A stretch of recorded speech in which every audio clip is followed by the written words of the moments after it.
I got so much motherfucking design on right now. Break it down, bring it back, make it clap. I got 3 old thoughts, new guap, where that thing, bitches on my line, and you know. Bismillahirrahmanirrahim. Assalamualaikum warahmatullahi wabarakatuh. Alhamdulillahilladzi arsala rasulahu bil huda wa dinil haq liyuzhirahu 'alad dini kulli wa kafa billahi syahida. Asyhadu an la ilaha illallah la syarikalah wa asyhadu anna Muhammadan abduhu wa rasuluh la nabiyya ba'da amma ba'du. Pertama-tama marilah kita panjatkan puja-puji syukur kita kepada kehadirat Allah Subhanahu wa taala, mana Ia telah memberikan kita kesempatan, kesehatan sehingga kita dapat menikmati hidup pada hari ini. Dan salat rangkaikan salam berdaunkan iman berbuahkan Islam, marilah kita junjung tinggikan pada baginda kita yakni Muhammad sallallahu alaihi wasallam, yang mana Ia telah membawa kita dari zaman kebodohan hingga zaman yang berpengetahuan yang bisa kita rasakan pada saat ini.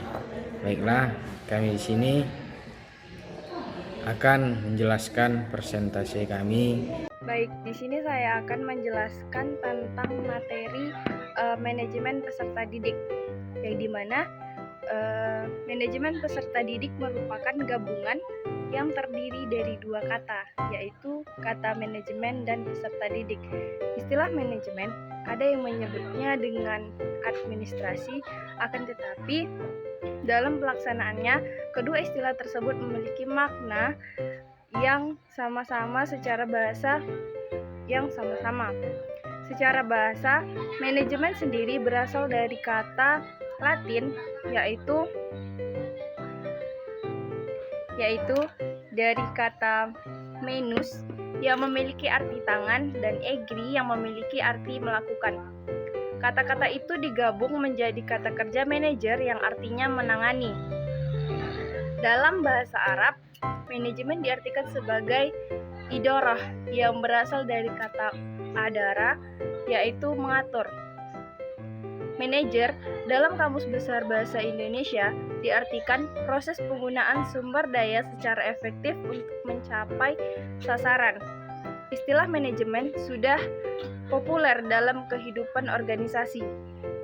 Dalam makna yang sederhana, manajemen diartikan sebagai pengelolaan suatu kegiatan, menata atau mengelola organisasi.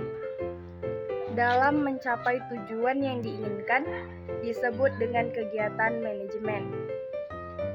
Nah, baik, itu penjelasan dasar dari saya dan akan dilanjutkan oleh teman saya. Baik, di sini saya akan melanjutkan materi selanjutnya yang berjudul peserta didik. Istilah peserta didik dalam bahasa Arab disebut dengan talamid, yang merupakan bentuk jamak dari kata tilmid, yang artinya adalah murid, yaitu orang yang sedang menempuh pendidikan. Peserta didik disebut dalam pendidikan Islam dikenal dengan istilah muta'alim, mutarabbi, dan muta'alim.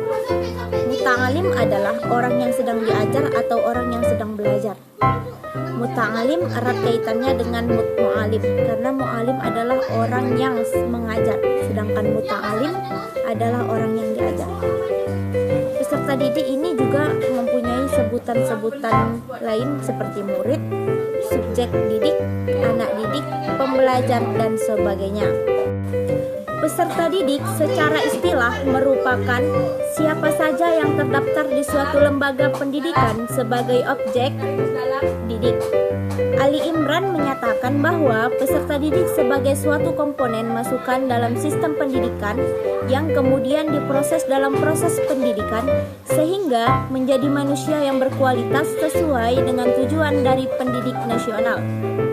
Undang-Undang SIDS nomor 20 tahun 2003 pasal 1 ayat 4 menyebutkan bahwa peserta didik merupakan anggota masyarakat yang berupaya dalam rangka mengembangkan diri melalui proses pendidikan pada jenjang, jenis, dan jalur pendidikan tertentu.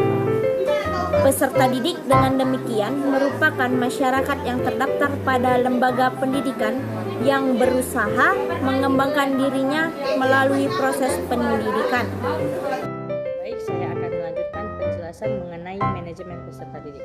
Peserta didik ialah anggota masyarakat yang berusaha mengembangkan potensi diri melalui proses pembelajaran yang tersedia jalur, jenjang, dan jenis pendidikan tertentu. Sedangkan manajemen peserta didik adalah seluruh proses kegiatan yang direncanakan dan diusahakan secara sengaja serta pembinaan secara kontinu terhadap seluruh peserta didik agar dapat mengikuti proses PBM dengan efektif dan efisien. Ada beberapa tujuan dan fungsi prinsip manajemen peserta didik.